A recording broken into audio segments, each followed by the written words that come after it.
are gonna be so pissed. You've gotta go and get them. Welcome to Rotten Damians. Today we are discussing 47 Meters Down, written and directed by Johannes Roberts. The idea for the film came to Roberts while he was completing his diving course. And I'm going to write a film about diving with sharks. But without wasting any more time, let's get into the breakdown. The movie begins by taking a page out of Shark Night 3D with incredible character development. This was a directorial decision of Roberts where he chose to focus on characters rather than kill counts. The reason people remember Jaws is the character dynamic and everything that's going on there, rather than body count. So, the movie begins by introducing our two protagonists, Lisa and Kate. Shark got ya. You may remember them from such movies as You may remember me from such movies as H2O, Just Add Water, or This Is Us.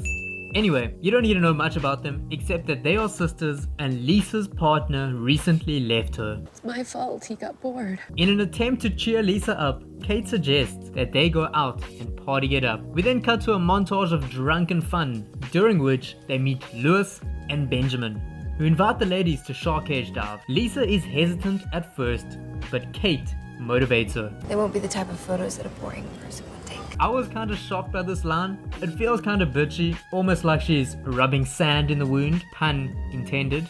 Anyway, Lisa agrees and a few minutes later the girls make their way to the rusty old cage. The crew chum the water, which is illegal, and surprisingly Kate gets a little bit squeamish about the blood. Who would have thought an original vampire would be grossed out by the sight of blood?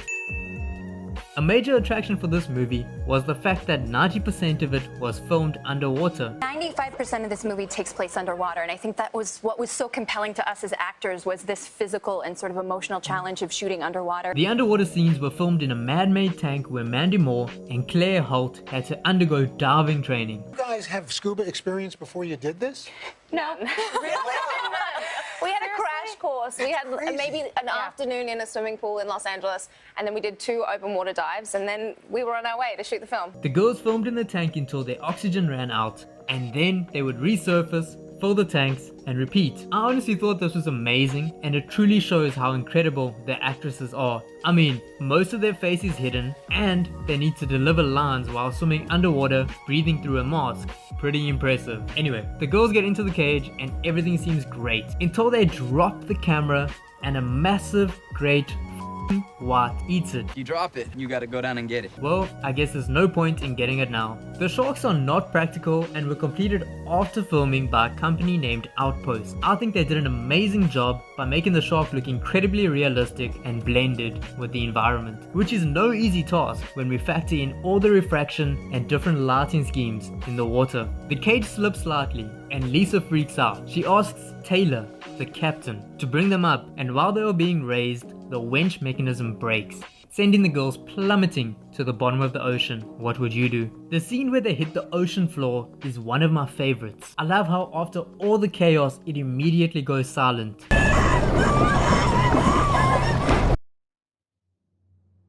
We then cut to a close-up of Lisa's mask, filling with blood and water. It made me feel incredibly claustrophobic, and I think it captured the empty loneliness of the ocean very well. Fun fact, all these little particles floating around are finely chopped broccoli. Mandy Moore, or Lisa, disliked it, saying it was like filming in soup.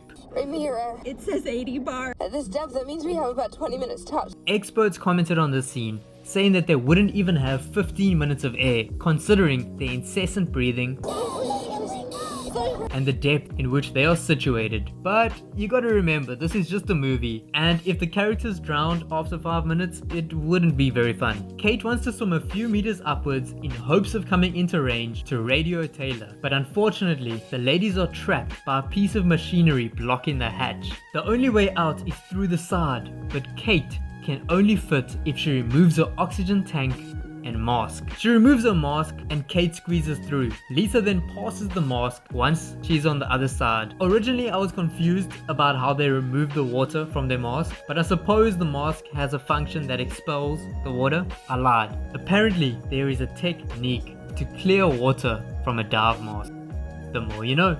Kate swims within range, and Taylor tells us that Javier is coming down to attach a spare winch so that they can be pulled back up to the surface. He also warns the girls that if they immediately rush to the surface, they will die from the bends, which I'll let Kate explain. It's nitrogen bubbles in the brain. The only way to go up is to ascend slowly with the decompression stop for 5 minutes. Also, before we move on, I just wanted to point out these two awesome shots. This one.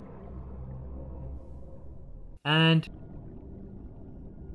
I think they are really cool because they create the empty and endless feel of the ocean. Moving on, a shark tries to eat Kate from below and she narrowly avoids it and then proceeds to sprint towards the cage. Lisa opens the hatch that Kate freed earlier, and in the nick of time, she avoids getting her head eaten. The shark isn't ready to give up though and settles for the metal bars as an appetizer. But Sharky soon realizes that if he keeps this up, he's gonna ruin his appetite for the main course, so he leaves. A few moments later, we see Javier's flashlight. No, not flashlight, you creepy fucker.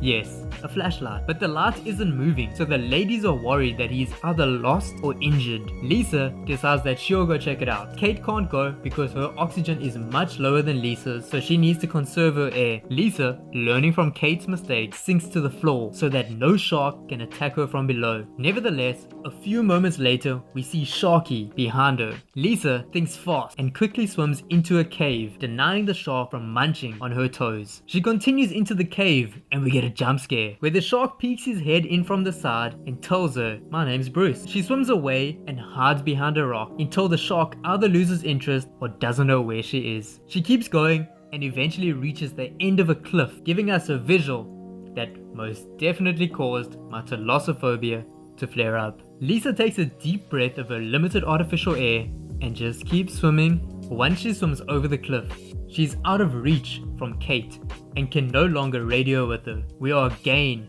left in the silent depths of the ocean. She gets to the flashlight and there's no Javier, just a torch and the empty ocean. Which way did I come from? Oh God, these are no words that anybody wants to say when they are literally standing on the ocean floor surrounded by hungry sharks. Lisa is lost. Just as all hope seemed lost, Javier appears out of nowhere, only to be eaten by a shark. But at least he motivates Lisa to get a move on, and thankfully she moves in the right direction. On her way back, she even runs into Javier's corpse, which allows her to grab the extra winch and a spear gun. She checks his air, but unfortunately he's also out. Kate then begins banging a rock on the cage so that Lisa can follow the sound. She gets back to the cage, attaches the winch, and riding on her adrenaline, swims up to Taylor to ask him to pull them up. She gets back to the cage and Taylor begins bringing them up. Everything seems happy. They're even counting down the meters. 32! However, because Roberts hates the world and wants to see it burn, the rope snaps, sending the girls straight back to the depths of the ocean. This time, the cage crashed onto Lisa's leg, keeping her trapped. Kate, realizing how low their air is, quickly swims to Taylor. Lord no. He then proceeds to tell us that he'll send more oxygen, but that the extra tank may lead to nitrogen narcosis, so they need to watch each other to make sure that they are not hallucinating. He also says that the Coast Guard is on the way to save them. A few moments later, the oxygen arrives, so Kate goes to get it, but she runs out of air on the way and has to quickly change her tank.